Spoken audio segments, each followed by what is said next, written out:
My name is Beverly, and I'm 64 years old. For the last 15 years, I've been living what most people would call a lie. Not the kind of lie that hurts others, but the kind that protects you from discovering just how cruel the people you love can really be. The phone call that changed everything came on a Tuesday afternoon in March. I was sitting in my small apartment, the one I'd been renting since my husband died, surrounded by the modest furniture I'd carefully chosen to maintain my image. The apartment wasn't much: 2 bedrooms, a tiny kitchen, and a living room that barely fit a couch and coffee table. It was exactly what someone would expect a retired nurse on a fixed income to live in. I dialed Mark's number, my fingers trembling slightly as I pressed the buttons. My grandson Tyler was turning 8 next week, and I wanted to ask if I could take him to the zoo for his birthday. It was a simple request, the kind any grandmother should be able to make without fear. Before we continue, comment where you're watching from and subscribe to the channel. We'd love to see how far our stories are reaching. Hello? Mark's voice sounded tired, distracted. "Hi, sweetheart, it's Mom," I said, trying to keep my voice light and cheerful. "I was wondering if I could take Tyler to the zoo this Saturday for his birthday. I know how much he loves the elephants." There was a pause. I could hear Jessica in the background, her voice sharp and impatient. "Who is it? Tell me it's not your mother again." "It's about Tyler's birthday," Mark said to her, his hand probably covering the phone, but not well enough. That's when I heard it. The words that would replay in my mind for days afterward, each syllable like a knife cutting deeper into my heart. "Hang up. Ignore that unbearable old woman. She's a burden." Jessica's voice was clear, cold, filled with a disgust that made my breath catch in my throat. She wasn't whispering. She wasn't trying to hide her contempt. She simply didn't care if I heard her. I stayed silent, my grip tightening on the phone until my knuckles turned white. Mark cleared his throat uncomfortably. "Mom, are you there?" "Yes," I managed to say, my voice barely above a whisper. "I'm here. About Saturday. Jessica thinks Tyler has too much planned already. Maybe another time? Another time? Always another time." For 3 years, it had been another time for birthday parties, for Christmas morning, for school plays. Jessica had systematically erased me from my grandson's life, and my son had let her do it. "Of course," I said, forcing the words out. "I understand," but I didn't understand. I understood perfectly, and that was the problem. Jessica saw me as nothing more than an inconvenience, a burden to be tolerated and pushed aside. In her eyes, I was just a sad old woman clinging to a family that had outgrown her. "Thanks for understanding, Mom. I'll call you later this week, okay?" "Okay," I whispered. The line went dead, and I sat there holding the phone long after the dial tone began.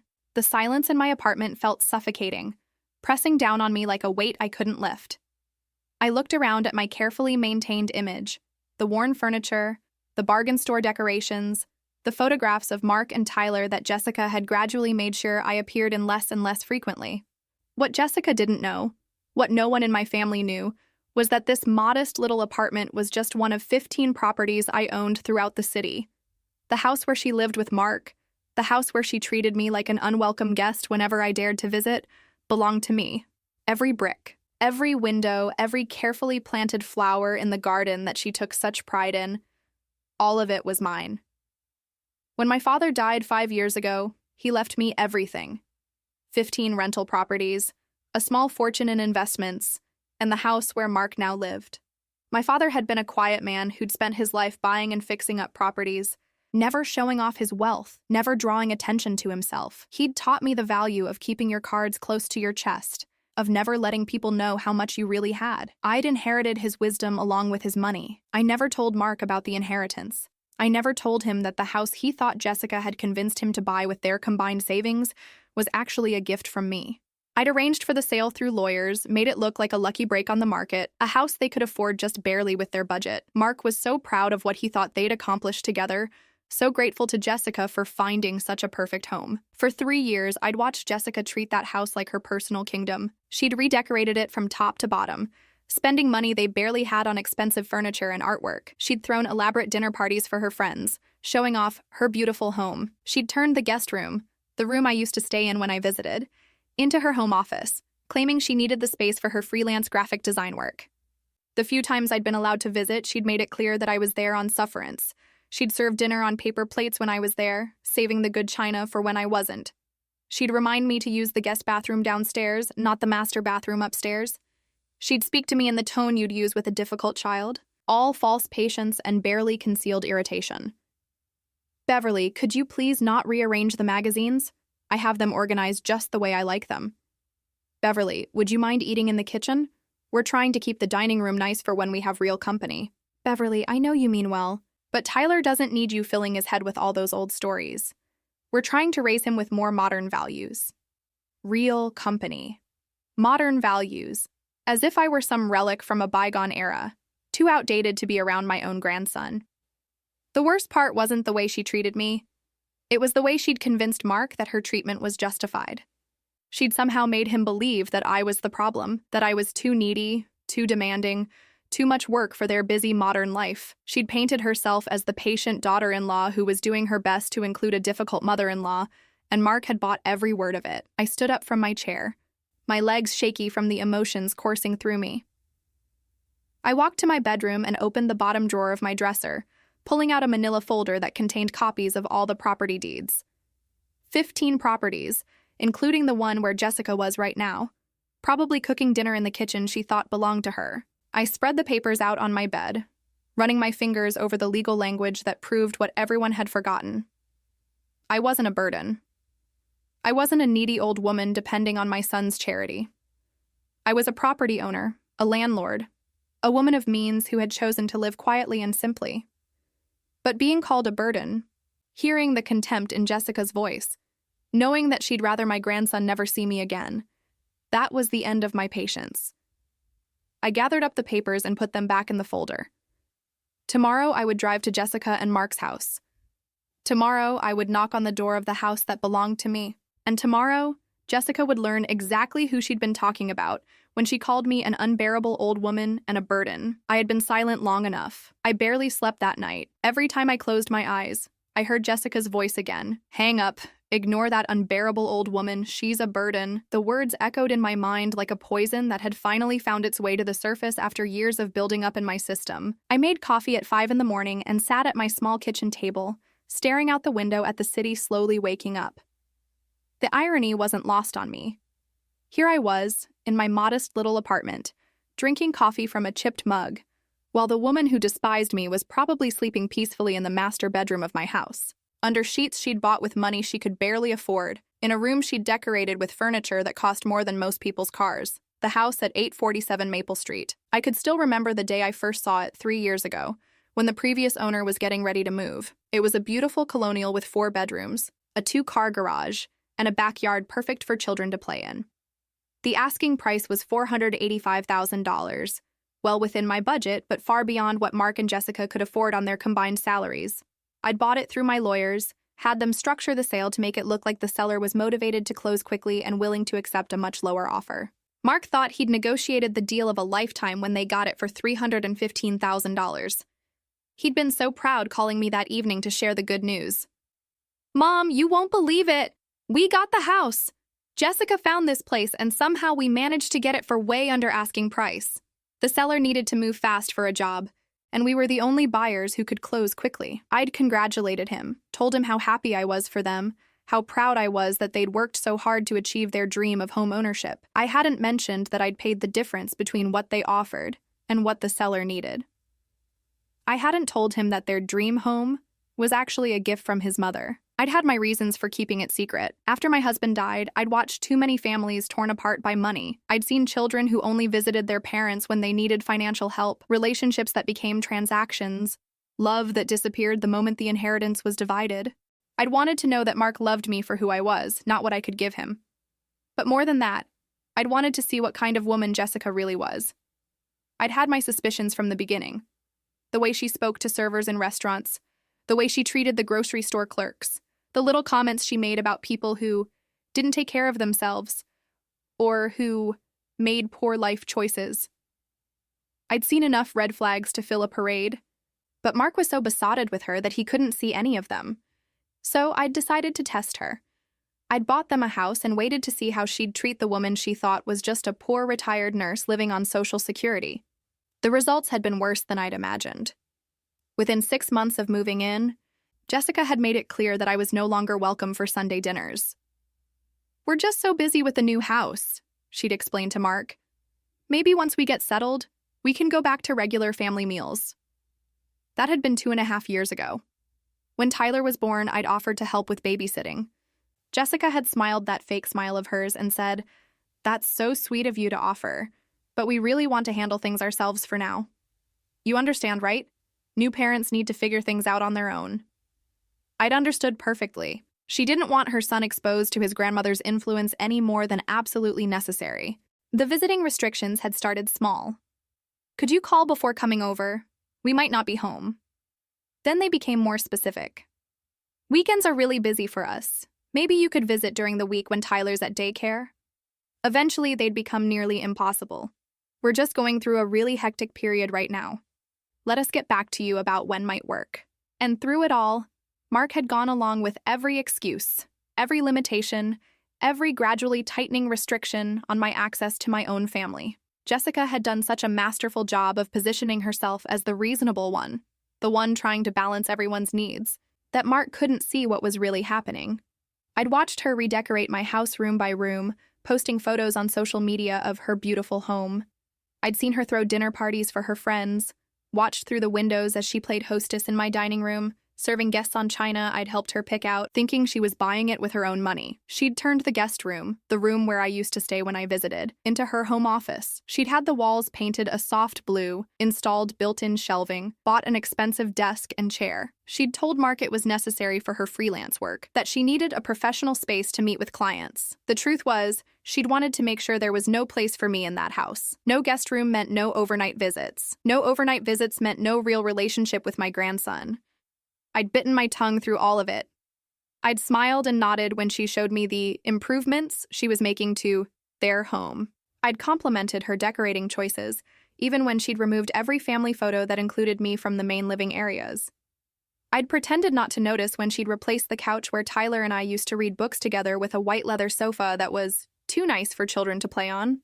But yesterday's phone call had been different. Yesterday, she hadn't been content to just exclude me or ignore me. Yesterday, she'd called me a burden to my face, or at least close enough to my face that she knew I could hear her. I finished my coffee and walked to my bedroom, pulling out the folder of property deeds again. 15 properties, worth a combined total of just over $3 million. The house at 847 Maple Street was actually one of the smaller ones, but it was the one that mattered most because it was where my family lived. My family. I almost laughed at the irony. Jessica had spent 3 years trying to push me out of her family, never realizing that she was living in my house, cooking in my kitchen, sleeping in my bedroom.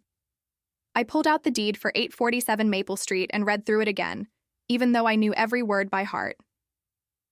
Beverly Morrison, sole owner in fee simple absolute. The language was clear and unambiguous. I owned that house completely, with no liens, no co-owners, no limitations on my rights as the owner, which meant I had every legal right to sell it. I'd never seriously considered selling it before. The house was supposed to be my gift to Mark and Tyler, something they'd inherit someday when I was gone.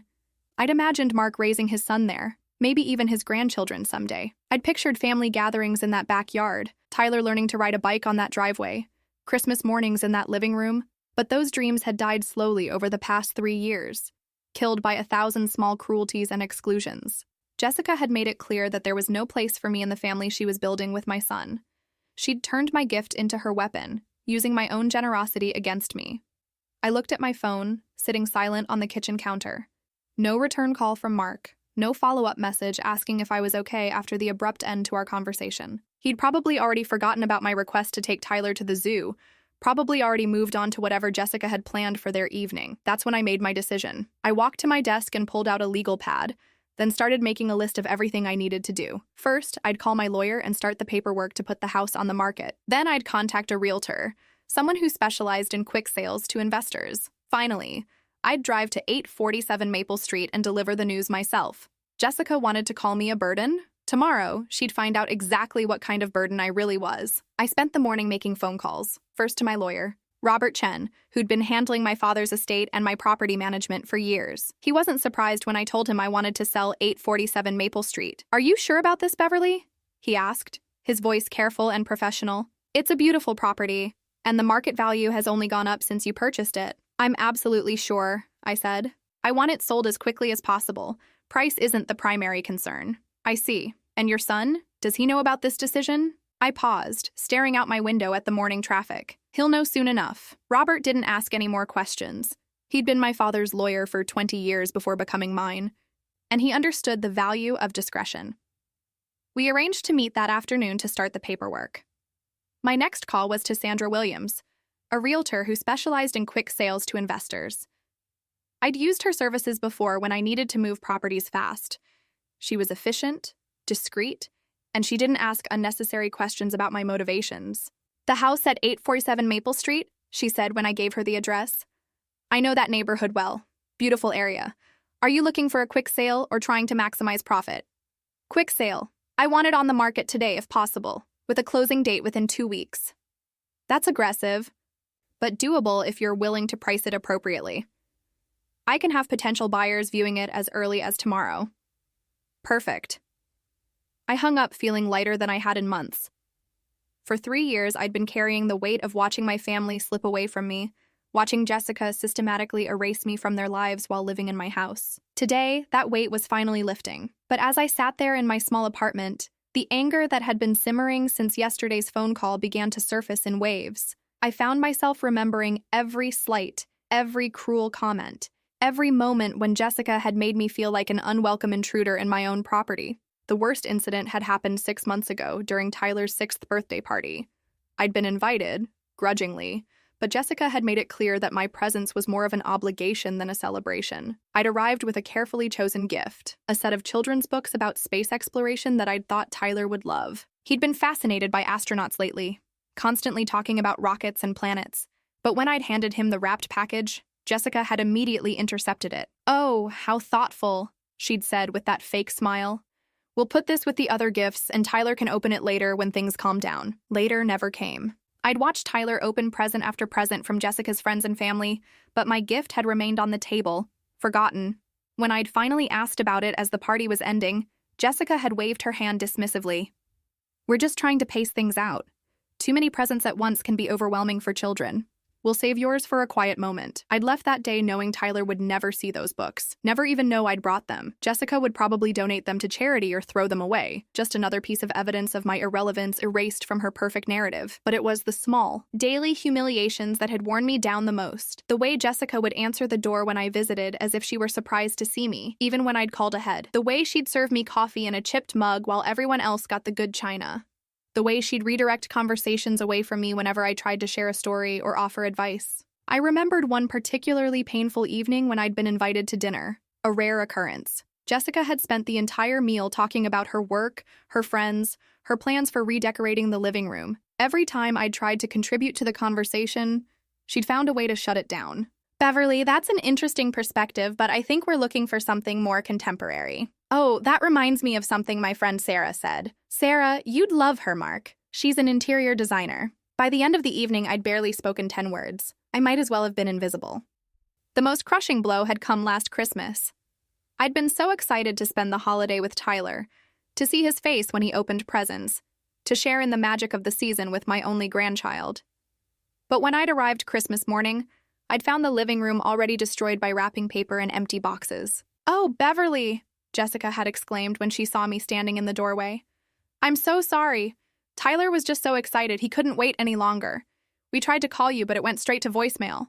I'd checked my phone immediately. No missed calls, no voicemails. She'd been lying to my face, and we both knew it. Tyler had been in the corner, already absorbed in his new video game, surrounded by expensive toys and gadgets. When I'd given him my gift, a hand-knitted sweater I'd spent weeks making, he'd barely looked up from his screen. "Thanks, Grandma," he'd mumbled, not even unwrapping it properly. Jessica had swooped in immediately. "Tyler, what do you say when someone gives you a present?" "Thank you," he'd repeated automatically, still not looking at me. That was the moment I'd realized I was losing him. Jessica wasn't just pushing me out of Mark's life, she was erasing me from Tyler's childhood, making sure he grew up thinking of me as nothing more than an obligatory relative who showed up occasionally with unwanted gifts. The worst part was how she'd managed to make it all seem natural, even reasonable. When Mark asked why I didn't visit more often, she'd mention how busy they were, how stressful it was to entertain guests when they were trying to manage their careers and raise a child. When he noticed that Tyler seemed distant from me, she'd suggest that children naturally prefer younger, more energetic grandparents, that it was normal for him to be more interested in activities than conversations. She'd painted me as the typical elderly relative, well-meaning but out of touch, loving but ultimately irrelevant to their modern family's needs. And Mark, desperate to keep peace in his marriage, had chosen to believe her version of reality rather than look too closely at what was really happening. But yesterday's phone call had stripped away all pretense. Ignore that unbearable old woman. She's a burden. There was no room for interpretation in those words. No way to rationalize them as anything other than pure contempt. I looked at the clock on my kitchen wall. It was almost noon. In a few hours, I'd be meeting with Robert to sign the paperwork that would put Jessica's world on the market. By tomorrow morning, strangers would be walking through her home, evaluating her furniture, critiquing her decorating choices, treating her sanctuary like a commodity to be bought and sold. The irony was delicious. For 3 years, Jessica had treated me like I was nothing, like I was a burden to be tolerated and ultimately discarded. Tomorrow, she'd discover that the woman she'd dismissed so casually held the power to take away everything she'd built her identity around. I wasn't just going to show up with papers to sign. I was going to watch her face when she realized that the home she'd spent 3 years perfecting, the status symbol she'd used to define herself, the foundation of her carefully constructed life, all of it belonged to the unbearable old woman she'd been so eager to ignore. The phone rang, interrupting my thoughts. For a moment, I hoped it might be Mark calling to apologize for yesterday, to invite me to take Tyler to the zoo after all. It was Jessica. Beverly? Her voice was sickeningly sweet, the way it always was when she wanted something. I hope I'm not catching you at a bad time. I almost laughed. After 3 years of being made to feel like every moment I existed was a bad time for her, she was worried about catching me at a bad time. Not at all, I said, keeping my voice neutral. What can I do for you? Well, I was thinking about yesterday, and I felt terrible about how rushed Mark sounded on the phone. You know how he gets when he's stressed about work. I thought maybe we could arrange something special for Tyler's birthday after all. The lies came so easily to her. Mark hadn't sounded rushed. He'd sounded uncomfortable, caught between his mother and his wife, ultimately choosing his wife as he always did. That's very thoughtful of you, I said. I was thinking maybe you could take him to lunch somewhere nice, just the two of you. I know how much he loves spending time with his grandmother. Another lie. Tyler barely acknowledged my existence when I was around, thanks to 3 years of Jessica's careful conditioning. I'd love that, I said. And I meant it. It would be the last time I'd see my grandson before his mother's world came crashing down. Wonderful! How about Saturday afternoon, around 1 o'clock? Saturday works perfectly. After I hung up, I sat back in my chair and smiled. Jessica had just given me the perfect opportunity to say goodbye to Tyler before I destroyed his mother's life. It was almost too poetic to be real. Tomorrow couldn't come fast enough. I met Robert Chen at his office that afternoon. His law firm occupied the 15th floor of a downtown building, with windows that overlooked the city where Jessica thought she ruled her small kingdom. Robert had been handling my legal affairs since my father's death, and he was one of the few people who knew the full extent of my holdings. I've pulled all the documentation for 847 Maple Street, he said, spreading papers across his mahogany desk. The deed is crystal clear. You're the sole owner, free and clear. No liens, no encumbrances, no complications. I picked up the deed and read through it again, even though I'd memorized every word years ago. Beverly Catherine Morrison, sole owner in fee simple absolute. The legal language was unambiguous. I owned every square inch of that house, from the foundation to the roof. There's something I need to ask you, Beverly, Robert said, his tone careful. Does your son know that you own the house he's living in? I met his eyes. No, he thinks he and Jessica bought it themselves. Robert nodded slowly. He'd been practicing law for 30 years, and he'd seen enough family dynamics to understand the implications. And Jessica? Does she know? She has no idea. I see. He made a note on his legal pad. This could be complicated. When they discover that you're selling, there may be emotional reactions. Legal challenges, even. What kind of legal challenges? I asked. Well, they've been paying what they believe is a mortgage for 3 years. They've been paying property taxes, homeowners insurance, utilities. They've invested money in improvements and renovations. A court might consider them to have some equity interest, even if they're not on the deed. I felt a chill run down my spine. Are you saying they could fight the sale? Not successfully, Robert said quickly. The deed is ironclad. You have every legal right to sell, but they could try to delay things, claim they have tenant rights or that there was some kind of implied agreement. It could get messy. I thought about this for a moment, The last thing I wanted was a prolonged legal battle that would drag out the process and give Jessica time to manipulate the situation. How do we prevent that? Speed, Robert said simply. The faster we move, the less time they have to mount any kind of response. Sandra Williams called me an hour ago. She already has 3 investors interested in a quick purchase. We could have an offer by tomorrow and close within a week if you're willing to accept a slightly below market price. How much below market? The house is probably worth around $520,000 in today's market. For a week-long close, you'd probably get around $480,000. I almost laughed. Jessica had spent 3 years thinking she lived in a $315,000 house. Tomorrow she'd discover it was worth over $500,000 and that she was about to lose every penny of equity she thought she'd built up. Do it, I said. Robert started pulling together the paperwork. As he worked, I found myself thinking about the improvements Jessica had made to the house. She'd spent at least $40,000 over the past 3 years, money they could barely afford. New hardwood floors in the living room, a renovated kitchen with granite countertops and stainless steel appliances, a finished basement where Tyler could play. Every improvement had been documented on her social media accounts. Photos of the kitchen renovation, complete with captions about making our house a home. Videos of Tyler running around the finished basement with Jessica's voice narrating, "So grateful we could give him this space to be a kid." She'd built her entire identity around that house. It wasn't just where she lived. It was proof of her success, her taste, her ability to create the perfect family environment. She'd invited friends over for dinner parties where she could show off her decorating skills. She'd hosted book club meetings in the living room she'd painted and furnished herself. She'd created an Instagram-worthy life in every room. And tomorrow, all of it would be gone. "There's one more thing," Robert said, interrupting my thoughts. "We need to discuss notice requirements. Legally, we have to give them notice that the house is being sold, but there's no requirement for advance notice. We can serve them papers at the same time we list the property." "What kind of papers?" "Notice to quit. It's a formal notification that their tenancy is being terminated due to sale of the property. They'll have 30 days to vacate." 30 days. I tried to imagine Jessica's face when she received those papers. 30 days to pack up 3 years' worth of memories, to find a new place to live, to explain to Tyler why they had to leave the only home he'd ever known. "Is there any way they could challenge the notice to quit?" I asked. "Not really. You're the owner, you have the right to sell, and the new owners will want vacant possession. It's pretty straightforward." I signed the papers authorizing Robert to proceed with the sale and the eviction notice. As I was gathering my purse to leave, he handed me a business card. "This is Detective Maria Santos with the Police Department's Civil Division," he said. "If things get ugly tomorrow, and they might, she can help ensure the papers are served properly and that there are no incidents." Incidents? Beverly, you're about to destroy this woman's entire world. Her home, her security, her identity, everything she's built her life around for the past 3 years. People don't always react rationally to that kind of shock. I pocketed the card, trying not to think about what kind of incidents he was worried about.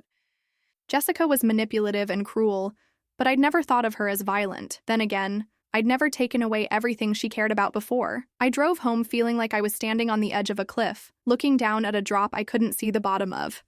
Tomorrow morning, I would drive to 847 Maple Street. I would knock on the door of my own house. I would hand Jessica the papers that would end her reign as queen of her perfect little kingdom. And then I would watch her world collapse. That evening, I did something I hadn't done in years. I drove past the house. I parked across the street and sat in my car, looking at the home I'd bought but never truly lived in.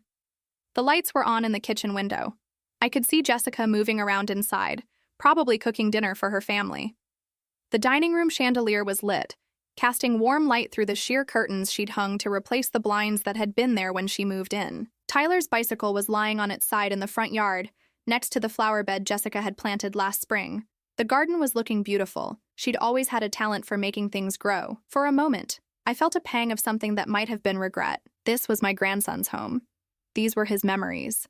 That bicycle, that garden, the tire swing hanging from the oak tree in the backyard, all of it would be gone in 30 days. But then I remembered yesterday's phone call. Ignore that unbearable old woman. She's a burden. I remembered 3 years of being pushed aside, ignored, systematically erased from my own family's life. Jessica had made her choice. She'd chosen to treat me like garbage while living in my house, spending my money, building her perfect life on a foundation she didn't even know belonged to me. Tomorrow, she'd learn the price of that choice. I started my car and drove home, my phone buzzing with a text message from Sandra Williams. 3 offers already. Highest is $475K, all cash, 7-day close. Do you want me to accept? I typed back, yes. Schedule the paperwork for tomorrow morning. As I pulled into my apartment complex, I realized that by this time tomorrow, Jessica's house would belong to someone else. Someone who would want her gone. Who would have the legal right to make her leave? Who wouldn't care about her granite countertops or her carefully chosen paint colors? I went to bed that night feeling something I hadn't felt in 3 years. Powerful. Tomorrow, Jessica would discover that the unbearable old woman she'd dismissed so casually held the deed to everything she thought she owned. Tomorrow, she'd learn that calling someone a burden can be the most expensive mistake you ever make. I set my alarm for 7 a.m. I wanted to get to the house early before Jessica had time to start her day, before she could put on the mask of false politeness she always wore when she had to deal with me. Tomorrow, there would be no more masks. I woke up at 6 a.m. without needing my alarm. My heart was pounding before I was even fully conscious, adrenaline coursing through my veins like I was preparing for battle. In a way, I suppose I was. I showered and dressed carefully, choosing a navy blue pantsuit I'd bought for my retirement party 3 years ago.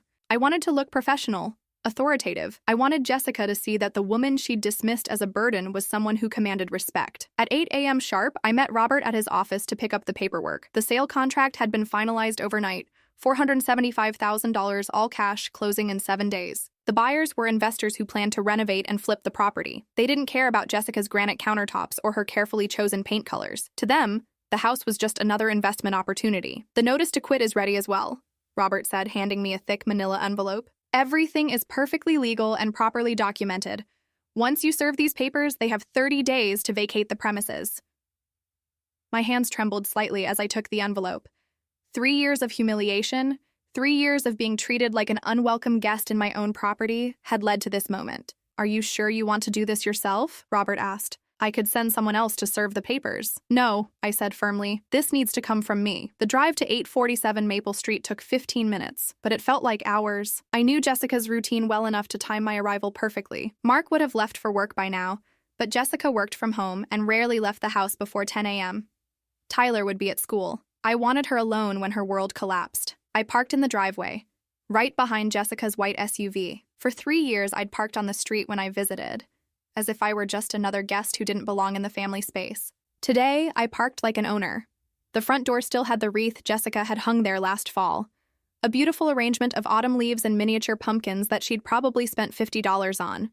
She'd always been good at making things look perfect on the surface. I rang the doorbell and waited, my heart hammering against my ribs. Through the frosted glass panels beside the door, I could see movement inside, Jessica approaching, probably wondering who would be visiting so early in the morning. The door opened, and there she was, Jessica Miller, 28 years old, blonde hair pulled back in a messy bun, wearing yoga pants and an oversized sweater. She looked like what she was, a suburban housewife who'd never had to worry about where her next meal was coming from, who'd built her entire identity around a house she thought she owned. Beverly? She blinked in surprise, then forced that familiar fake smile.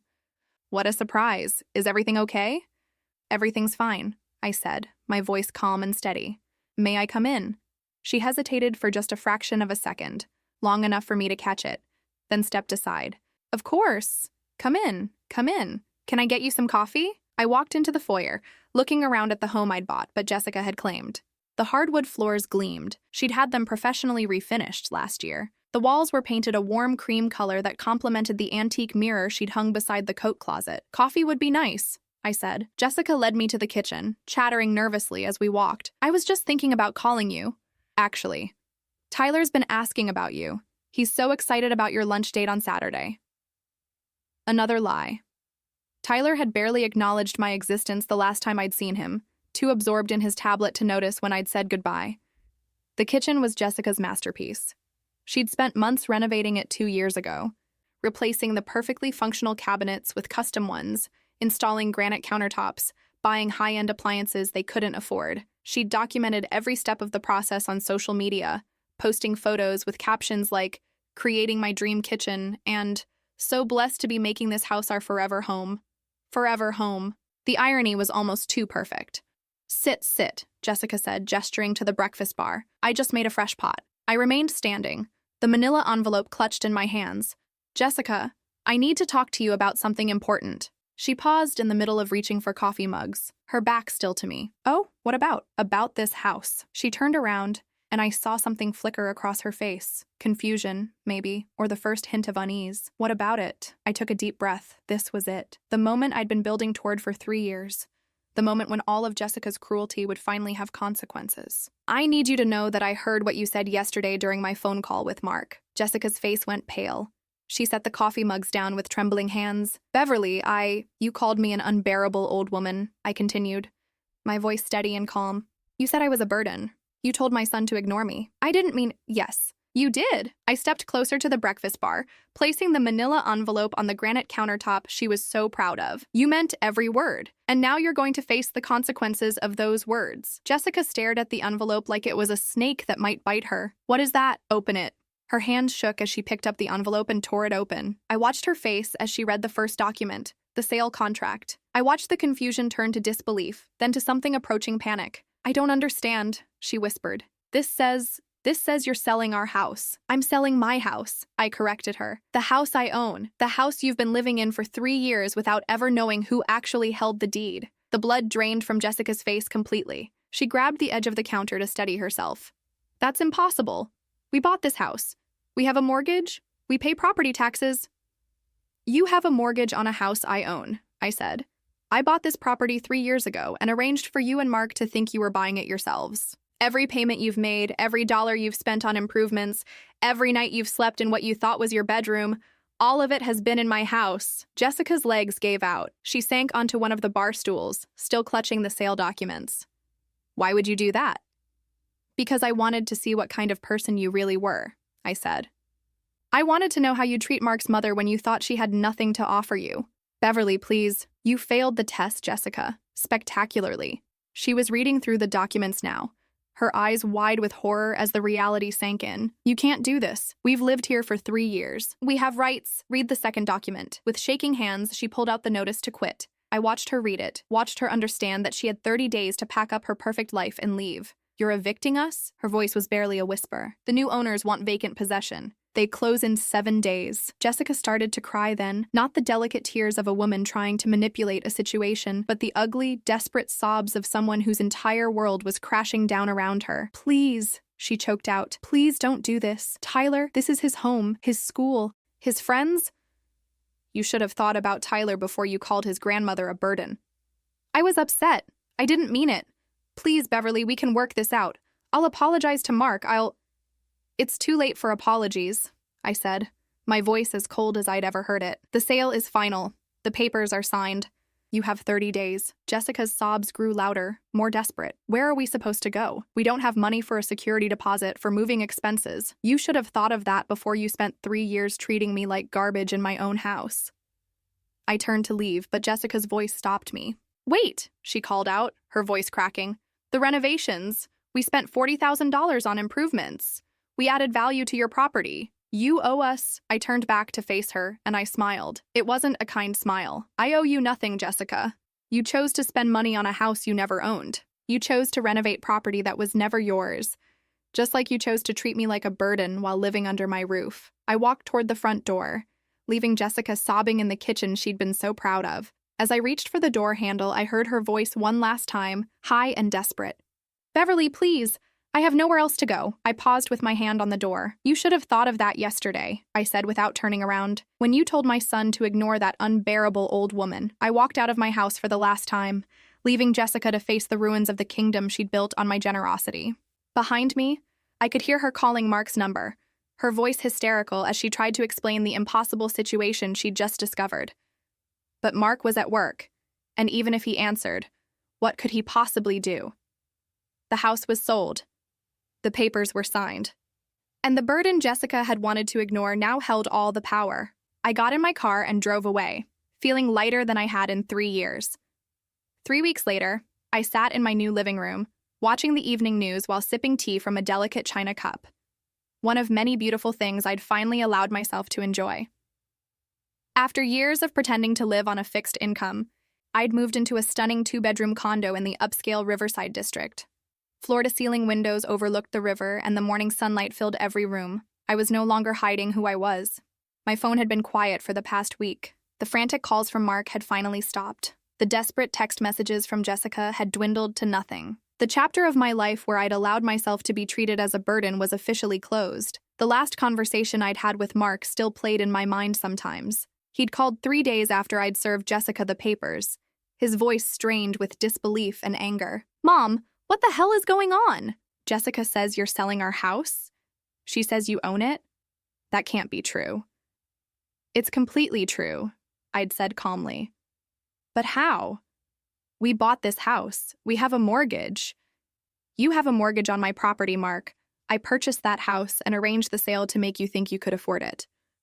I wanted to see how Jessica would treat your mother when she thought I had nothing to offer." The silence on the other end of the line had lasted so long, I'd wondered if the call had dropped. "You've been lying to us for 3 years?" His voice had been barely controlled. "I've been protecting myself for 3 years. And it's a good thing I did because Jessica showed me exactly who she really is. She made a mistake, Mom. She was stressed. She didn't mean. She meant every word, Mark, and you know it." That had been the end of our conversation. Mark had hung up without saying goodbye, and I hadn't heard from him since. I'd heard about them through the neighborhood grapevine, though.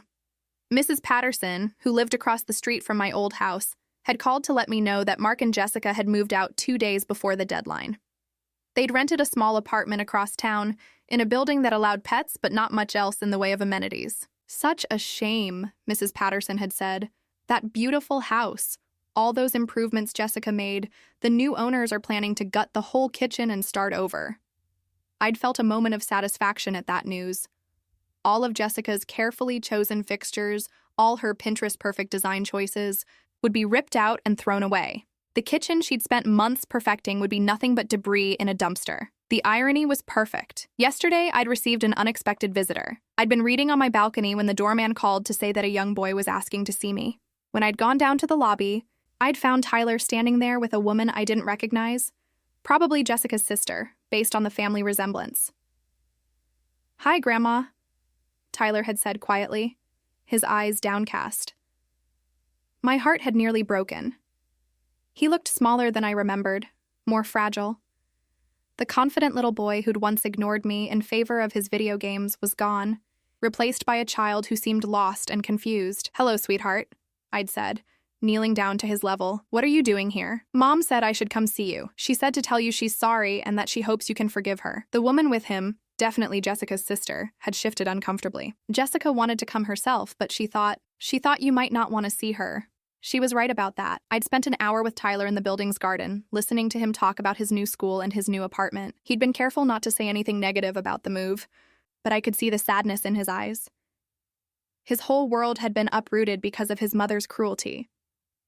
When it was time for him to go, he'd hugged me tighter than he had in years. "I miss you, Grandma," he'd whispered.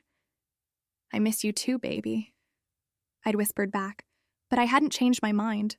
I couldn't. Jessica had made her choice when she called me a burden, when she spent 3 years systematically erasing me from my own family's life. The consequences of that choice weren't my responsibility to fix. Now, sitting in my beautiful new home, I realized something I hadn't expected. I was genuinely happy. For the first time in years, I woke up each morning without the weight of someone else's expectations pressing down on me. I could read my books in peace, take long walks by the river, visit museums without having to rush home to accommodate someone else's schedule. I'd joined a book club at the community center, where women my age gathered weekly to discuss novels and share stories. They knew me as Beverly Morrison, retired nurse and widow, but they didn't know about my properties or my money.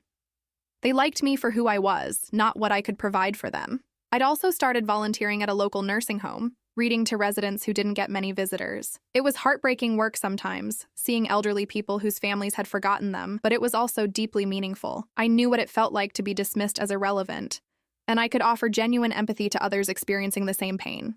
The volunteer coordinator, a kind woman named Sarah, had mentioned last week that one of the residents reminded her of me. She used to be a nurse too, Sarah had said, but her daughter-in-law convinced her son that she was becoming a burden. They put her here and rarely visit. It's so sad. She's sharp as a tack, but they treat her like she's already gone. I'd spent extra time with that resident, a woman named Dorothy who'd worked as a pediatric nurse for 40 years. Her story was different from mine, but the underlying cruelty was the same. Families who saw elderly relatives as inconveniences rather than people. Children who chose their spouse's comfort over their parents' dignity. The worst part, Dorothy had told me during one of our conversations, is that I helped raise that boy. I sacrificed everything for him, and now he acts like I'm the problem. I'd understood completely. My phone buzzed with a text message, interrupting my thoughts. It was from Robert Chen. Final closing completed today. House sold for $475,000. After expenses, your net proceeds are $462,000. Funds will be transferred to your account tomorrow. Nearly $500,000 from the sale of a house Jessica had thought belonged to her. Money that would go toward my comfortable retirement, toward my charitable giving, toward anything I chose because it was mine. I set my phone down and walked to my window, looking out at the city lights reflecting on the river. Somewhere out there, Jessica was probably struggling to make rent on her small apartment, probably fighting with Mark about money and blame and whose fault it all was. Somewhere out there, Tyler was learning to adapt to a new school, new friends, a smaller bedroom in a building without a backyard. I felt sorry for Tyler. I even felt sorry for Mark in a way. He'd been caught between his mother and his wife, and he'd made the choice that seemed easier at the time. But I didn't feel sorry for Jessica. She'd created this situation with her own cruelty, her own arrogance, her own assumption that she could treat me however she wanted without consequences. For 3 years, she'd been the queen of a castle that was never hers. She'd built her identity around a house she didn't own, spent money she couldn't afford on improvements to someone else's property, treated the actual owner like an unwelcome servant, and now she knew the truth. I was no longer the unbearable old woman she could ignore. I was no longer the burden she could push aside. I was the woman who'd held all the power while she'd held nothing but illusions. The victory wasn't loud or dramatic. There were no crowds cheering, no public vindication. But it was complete. I made myself another cup of tea and settled back into my chair, surrounded by the quiet comfort of a life that was finally, truly mine. Outside my windows, the city hummed with the lives of millions of people. But inside my home, there was peace. For the first time in 3 years, no one was calling me a burden. And that was enough.